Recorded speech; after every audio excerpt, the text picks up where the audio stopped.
From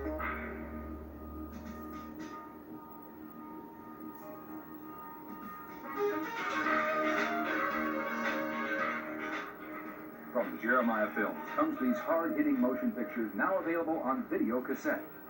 Devil worship, the rise of Satanism, brings to light one of the most dangerous trends currently exploding throughout the world.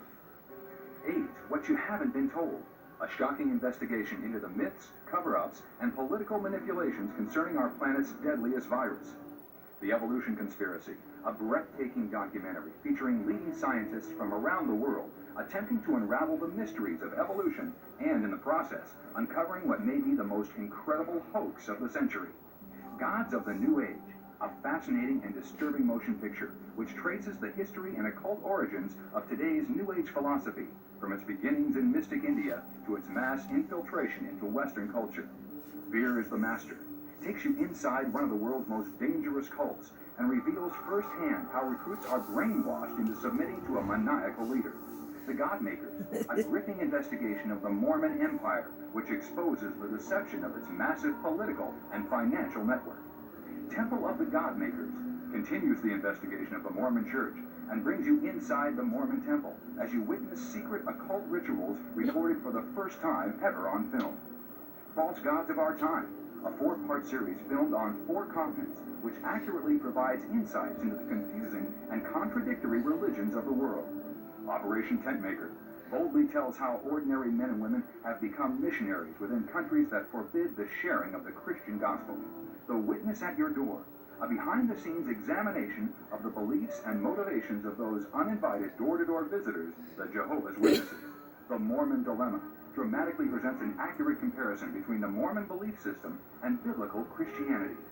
A Song for Grandma, a moving documentary designed to motivate volunteers to visit the elderly lying alone and forgotten in our nursing homes. These are available to you from your local video retailer, or you can call 1-800-828-2290. That's 1-800-828-2290. California residents call 1-800-633-0869. Call today.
Hello, I'm Chuck Smith.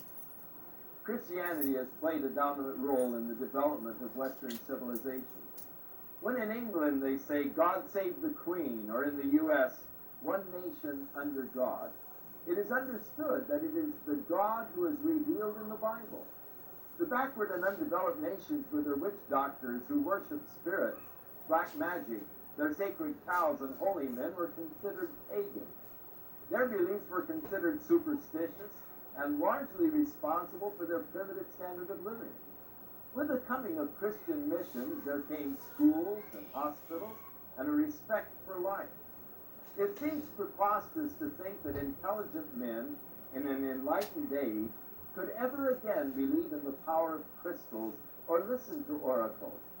As strange as it may seem, as the Christian influence has waned in the Western world, we have seen pagan religions invading our culture in the forms of witchcraft, Satanism, and the New Age movement.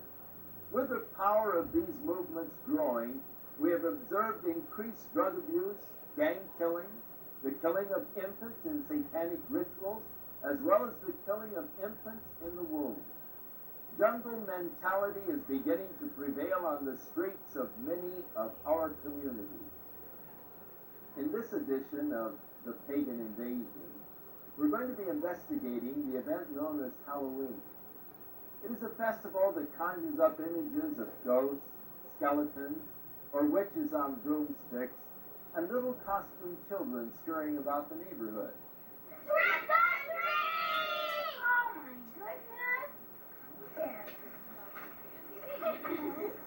Who are you? Grandma. That's who's what? While there are some people who may be concerned about the origins of Halloween and its focus on blood, death, horror, and the occult, to millions of youngsters across the nation, it has been adopted as a time to pursue scary fun. It is an opportunity to dress up in ghoulish or fanciful costumes, to engage in the fantasy of being a witch, or a vampire, ghost, or devil. Eager trick-or-treaters solicit candy door to door, or bob for apples at Halloween parties. Others brave haunted houses and horror movie marathons, while the more daring visit cemeteries at midnight, play with Ouija boards, and hold seances in an effort to contact spirits of the dead. During the course of this program, you will be meeting a number of people who consider Halloween the most important night of the year. What is it about Halloween that makes it so special? We will begin our report in a moment.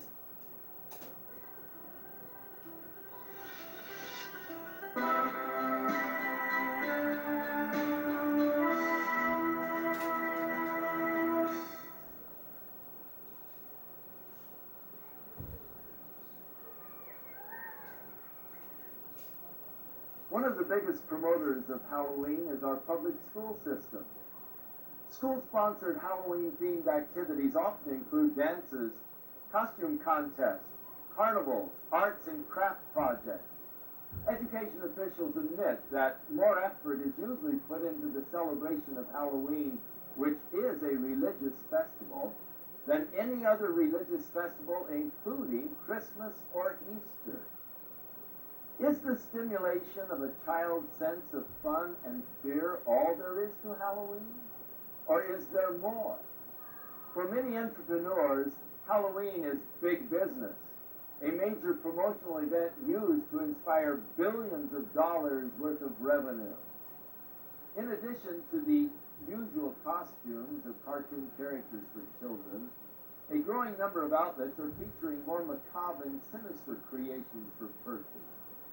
This well-known department store chain will sell more than $500 million worth of Halloween paraphernalia during the 5 weeks leading up to October 31st. And that doesn't include sales of candy for trick-or-treat. Costume shops, such as this one, are able to stay in business as a result of the tremendous sales and rentals they receive during the Halloween rush.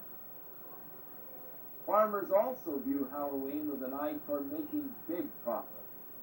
This field is just a few days away from being harvested. It has been completely planted with pumpkins, a traditional Halloween accessory which will be used by thousands of households as jack-o'-lantern decorations. This one local California field of only 164 acres will yield to its owner more than $200,000. Halloween is manipulated by the promoters of horror movies and videos as a major marketing opportunity. While horror films used to be synonymous with B-movies and considered the conventional low-budget industry standby, today they account for nearly 20% of all of the revenue received by feature film producers and distributors. The success of the technical revolution in special effects has attracted serious film directors to produce well-crafted, elaborate horror productions. A recent visit to the Video Software Dealers Association exhibition in Las Vegas showed that the two biggest selling artistic genres were pornography and horror. Hollywood is continuing to capitalize on society's growing craving for the occult and demonic. The irony is that while these producers label such films as fun and make-believe, many them hire practicing witches or Satanists as technical advisors who ensure the authentic reproductions and performances of rituals, sacrifices, spells, and curses. People are so hyper during the day, they need to come home and watch something that's like totally unreal so they can release themselves from all the pressures. It's just the type of thing that makes you laugh and forget about life. Over the last 2 decades, most horror films have become far more graphic in their depictions of violence and cruelty. Movies affectionately known as splatter films routinely detail torture and dismembering of bodies, drinking of blood, cannibalism, rape, and a host of other grotesque atrocities. Well, we think it's pretty fun. A lot of people just like it because it's fun, it's wacko, it's not real, and so it's just the type of thing that people like to watch because you don't have to think reality when you watch it. When it comes to gore or splatter or any other particular genres, the justification lies in our Constitution. I don't feel anybody has the right to tell me what I can or cannot watch. Most of these films receive R ratings, which mean that children under 17 cannot view the film or rent the video without the accompaniment of an adult. Yet this precaution is seldom enforced, for 15 is the average age of those who see these films. While many producers claim that these gruesome spectaculars are merely fun and not dangerous to the psyche of our youth, many of the scenarios from the horror films are duplicated in copycat crimes which make for sensational headlines. Today, reports are coming from all over the world that show a growing concern over the mushrooming attraction towards the occult. Heinous crimes connected with the occult, according to police, are reaching epidemic proportions. Halloween is the time when community service organizations warn that children and animals are most likely to be abducted. To truly understand the significance of Halloween and its role in this mayhem, we must go back to its historical roots. We will continue our report in a moment.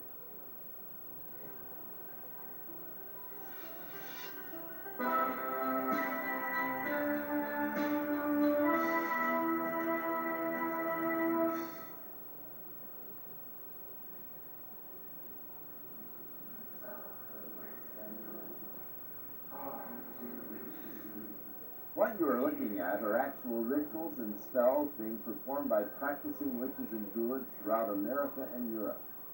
These are not actors or reenactments. They are real.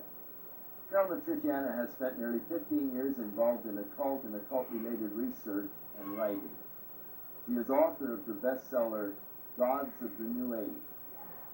Most of Halloween's customs are the remainders of pagan superstition relating to Samhain, the Druidic New Year. The Druids were the influential priests, magicians, and sorcerers of the nature religions that prevailed in early northern Europe. These native beliefs permeated Celtic culture for about 2,000 years, up until the introduction of Christianity. Today, a revival of the practices of Druidism, along with various forms of witchcraft and nature worship, are sweeping across Europe and North America.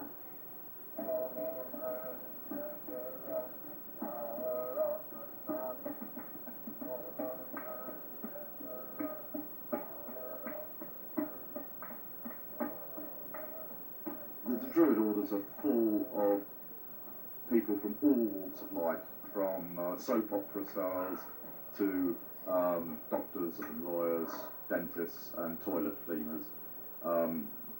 Anybody can be a Druid.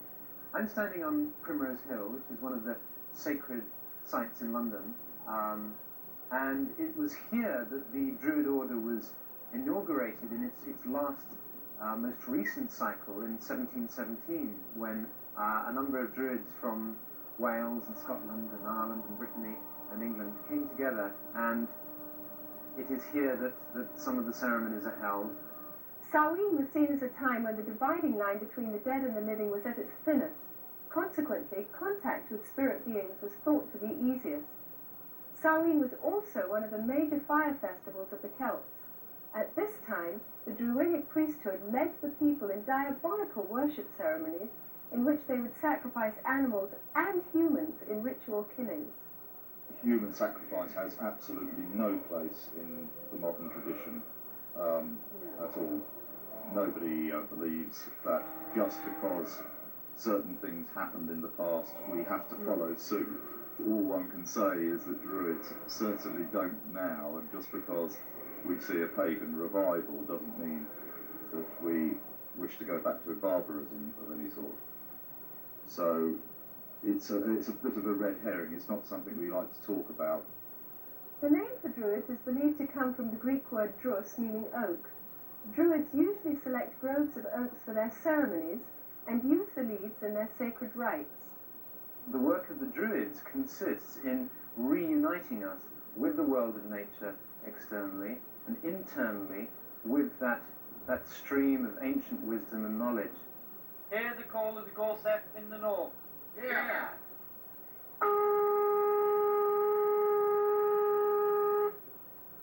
Sharing the Druidic tradition of nature worship is witchcraft. The title witch is from the Saxon word wicca, meaning the one who practices sorcery. The Oxford Dictionary states that a Wiccan is one who is twisted, bent, or warped. Despite attempts from modern Wiccans to sanitize the original intention of witchcraft, its practice cannot be divorced from demonology. O guardian to the watchtower of the east, I, Ishtar, high priestess and witch, do summon and stir thee. I command thy presence at this our meeting, to guard over our circle and to witness our rites.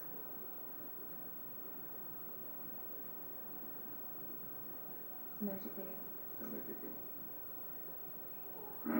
My mother was a witch, and my grandmother was a witch, and I have been a witch for as long as I can remember. Since I have been practicing the craft, there has been a great revival. I believe there's about 1 million people in England alone that practice witchcraft. The pagans are all over the place with their covens. If they're not calling themselves witches alone, they are paganistic in their ways. There are probably now as many people practicing witchcraft in Britain as there are committed Christians. I regard myself as a natural witch. I've regarded myself as a witch since early childhood. I was brought up in a very isolated part of the country, on the Welsh border, which has a long tradition of magic and Welsh sorcerers. It's almost as if there's a kind of grassroots feeling back towards paganism. We live in a kind of post-Christian era almost, and that people are moving towards a kind of neo-paganism, I suppose. Witchcraft is the religion of the countryside. It's the religion of very old forms of knowledge. And paganism is a religion which is a very old form of knowledge too. But paganism covers more than witchcraft covers. Witchcraft is, if you like, a division of paganism. Well, witchcraft is basically a nature religion. We worship the gods of the woods and fields. When I was a child, I was very aware of nature spirits, those which are called diva or local gods. We learn as practicing witches to tap into forces of nature and to actually, if you like, send out a spell or an incantation or an invocation in a very powerful way.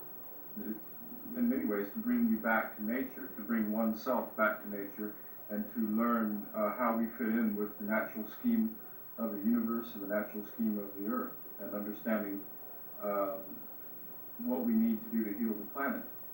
Because worship of nature is so central to their theology, large numbers of practicing Druids and witches are dedicated to today's ecology movement. The great attraction of Druidism and the pagan revival today is that it restores that respect for the living earth. But the most important thing is,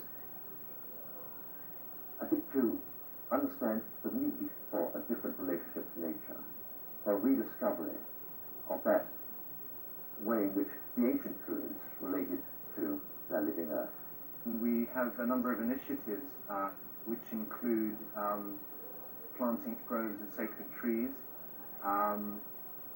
and a campaign for individual ecological responsibility, which is concerned with showing how each of us can become ecologically responsible. But I think the time is coming now where we have to take the responsibility by the throat and actually get out there and say, there are answers here.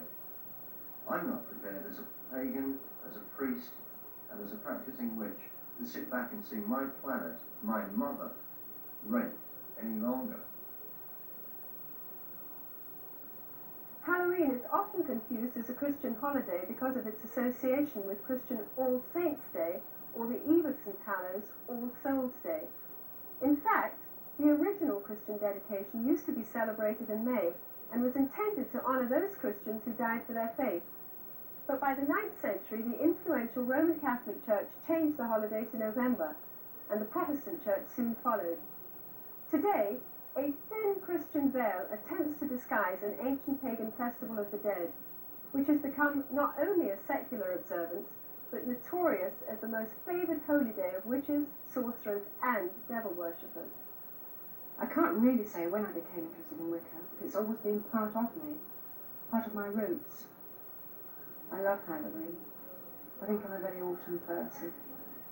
We dress up the house with cobwebs and so on, and we cast a circle. And we have a smoky cauldron, and we all scry, which means do clairvoyance, into the smoke which comes out of the cauldron. And we open the gates of the underworld. And if any spirits want to come forward and speak, we listen to them. My first initiation, when I became first degree, was on Halloween, and I felt very, very much in tune with the god. The ancient Druids worshipped Baal, one of the most powerful of all the demon kings. In the list of Enochian demons, Baal is said to be a king which is of the power of the East. Eastern religions emphasize that spiritual power comes from meditation. The common denominator between Druids, witches, and Satanists is the practice of meditation for the purpose of making contact with the spirits of the dead or disembodied souls. Basically, working magic is working with a higher dimension. We, as three-dimensional beings, cannot perceive or see a world in a different dimension apart from the first, second, and third. So we have to try and create a state where we can change the flow of things. But by doing that, we would have to attain a higher level of consciousness and get into that fourth dimension. You do a lot of meditation with the arts, and you get onto this higher plane. It becomes less physical and more mental. So therefore, the similarities are within that degree. It all intermingles. And I think it comes down to, again, all to the grassroots of the Wiccan craft. It takes years of painstaking study, meditational work, finding your higher mind, being able to actually tap into the forces of nature and use those. I have, on occasion, touched upon, I suppose you could call them spirit guides. People describe them a different way. I am aware of a hierarchy of spiritual advisors who live on another plane of consciousness that you can approach, that will acknowledge you and advise you and assist you. When I was 16, I met the chief druid, for whom my father worked. And then an experience occurred to me 9 years after he died, which was very extraordinary, very powerful. And he appeared to me suddenly while I was meditating one day and explained to me the significance of the druid work in connection with what's actually happening on the planet now. We have what we call contacts. There are other names for them. They are beings, that's the easy thing to call them, which can be people who have lived on the earth, or they can be god forms. They become almost as real as the people standing next to you. And whoever else you call doesn't actually materialize. You can't see them in the physical sense, but mentally you know that they are there. You can see them in your mind's eye. they represent really forces in the universe. Forces that are like gravity or wind, but they're forces that have to do with our internal makeup and make our minds work in the way that they work. Margaret Adler, practicing witch and author of Drawing Down the Moon, warns that the trance state, with its roots in ancient shamanism and paganism, is not to be entered into lightly or when alone. For the spirit to be contacted actually enters the witch's body, using it to deliver a verbal message.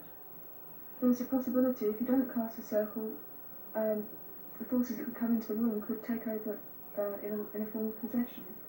We had one example here where one young woman, a nurse, was possessed by, I don't know what it was, but a horrible voice came through her and she passed out. While occult procedures in their rituals may vary in intensity, the fact is that witches, as well as Satanists, commemorate Halloween night with the same fervent dedication to invoke spirits for personal power. Queen of heaven, Queen of hell, horned hunter of the night, lend your power to our spell, and work our will by magic right.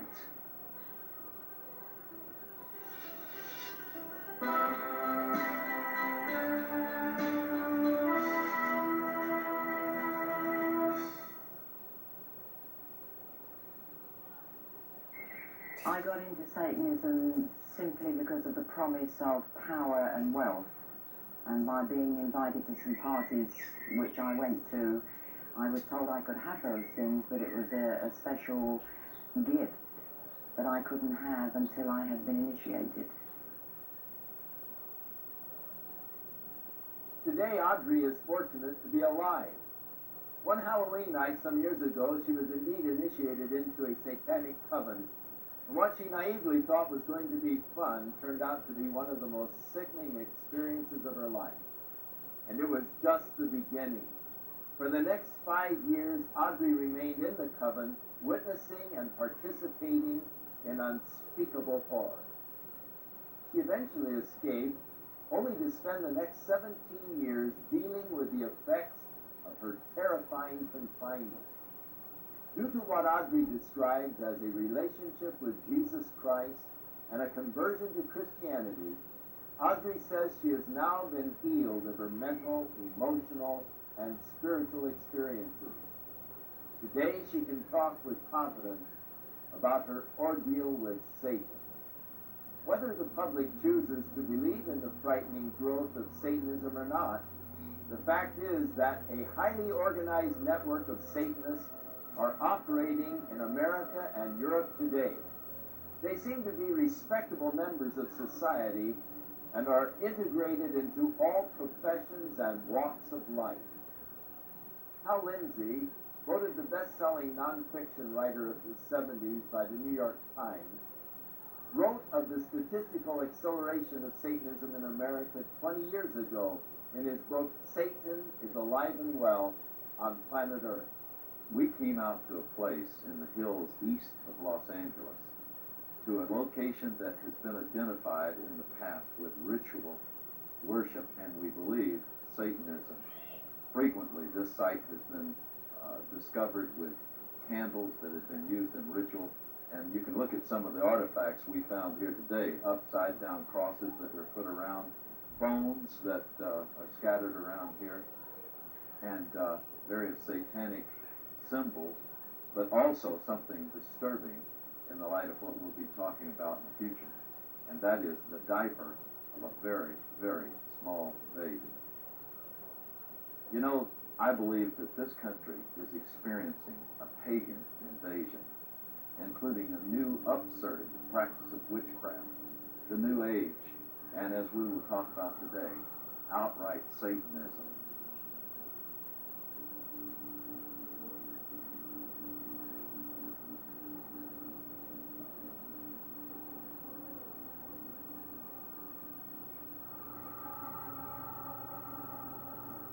Around the middle of the 1960s, there was a dramatic upsurge in satanic worship, beginning with Anton LaVey and his writing of the Satanic Bible and the founding of the Church of Satan in San Francisco in 1966. I watched as this accelerated, not just in the West Coast, but around the country. When Charles Manson and his gang in 1969 committed the horrible, brutal crime at Sharon Tate's home, this was done in connection with all of the paraphernalia of Satan worship. This started a whole avalanche of satanic crimes. We've seen serial murders. We have watched as one after another has been brought to light. Many murders where satanic symbols have been discovered, the pentagram, 666, and all sorts of things of this nature were done. But more distressing, we have found all over the country reports that there are animals that have been mutilated in a very skillful and specific style that shows that they were ritually offered as sacrifices. There are now confirmed cases where there have been girls that have been used as breeders and their infant children have been sacrificed to Satan. Halloween seems to be the high holy day for the Satanist and the occultist. Halloween is the time when all across the country, in secret little places, in the dark, there will be little babies sacrificed to Satan. You don't believe it? I know it's hard to believe myself. But there has been such an acceleration of worship of Satan that we believe that these sorts of things are happening. We have evidence that they are.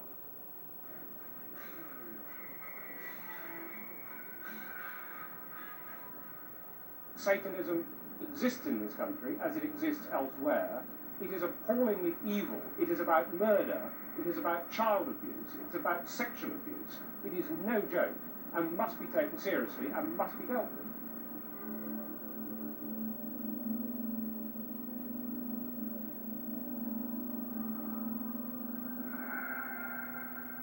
One of the things that seems to be real consistent with ritual child abuse in your hardcore type group is the fact that it's almost an indoctrination method to make that child become part of that group. If they can ritually abuse children, if they can in any way sexually abuse children, anything to destroy a child's innocence or their trust or their wonder at the world, they will do it.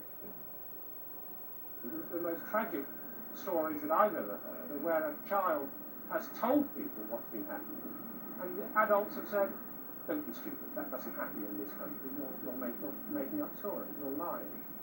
The problem we're coming across is that the higher officials in these public organizations do not want to acknowledge that this is occurring.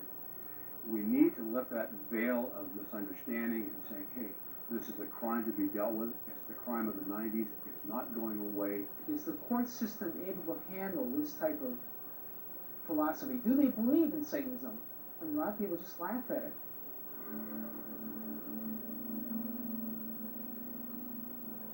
The National Clearinghouse on Satanic Crimes in America estimates that 50% of the cases of missing children and bizarre murders may be linked directly to satanic and other occult organizations. Young people are a prime target for Satanists. Many Satanists hold professional positions where they are able to influence and recruit children from places such as daycare centers and public schools. A blatant example of satanic recruiting erupted in San Francisco recently when it was discovered that a 976 party line, which was being promoted as a teen dating line, was actually a front luring youngsters into various satanic practices. Rock groups like this popular London-based band admit that they exist for the purpose of recruiting teenagers into black magic and satanic coven. Satanists want to recruit. We know that it's been going on for many years. This is not new, but their arrogance and their outwardness about the way they recruit is becoming unbelievable. Recruiters will go out there into various high schools and draw kids into the system because they're very street smart, some of these Satanists, and they can draw these kids into it very seductively where their parents may not even know it. Sometimes they'll simply suck them in through the local high schools. Sex and drug parties They may go to the local bus station, find the runaways down there, Skid Row, or they may come from very affluent families. I've noticed that these kids are bored with society, they're bored with school, they're bored with some of the churches that are out there. I have young people calling me regularly, telling me that they have been involved in some sort of animal mutilation sacrifice. And the reason why they say that they go out to these animal mutilation sacrifices is because they're provided with vodka or drugs, cocaine, or free sex. And they don't particularly like, as this one girl said to me, I don't really like to hear the squealing animals in the cemeteries when they do their rituals, but they give me free vodka.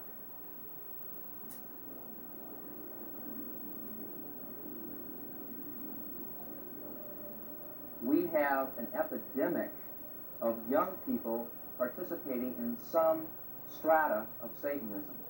Now, that doesn't mean that they're all out sacrificing human beings, but they may very well be doing the rituals that involve mutilation of animals. One fire department individual told me all of the woods around our area have these types of rituals going on. It is believed that if you kill an animal, that exerts a tremendous amount of energy that the people there can sort of vampirize on, and so animals would be slain. And this is especially true on the high holidays like Beltane and Samhain, Halloween, and May Eve. I would strap the animal into the middle of the pentagram. Then I would take a portion of the blood or the body and drink it or eat it. I believe that by doing this, more power and more ability was being placed into my body. Something about sacrifice. If you do it once, you want to do it all the time. Once you've actually passed the barrier of sacrificing an animal, you get this sort of bloodlust where you really want to do it. And I really wanted to do it. The reason some of it's being covered up specifically is for political reasons. It's obvious. For instance, a very wealthy community who's plagued with a animal sacrifice in the community. This will use cats, for instance. If the mayor of that particular community allows that to be published, what's going to happen to the property value in there? They're going to say there's all sorts of Satanists. Let's not bring that up.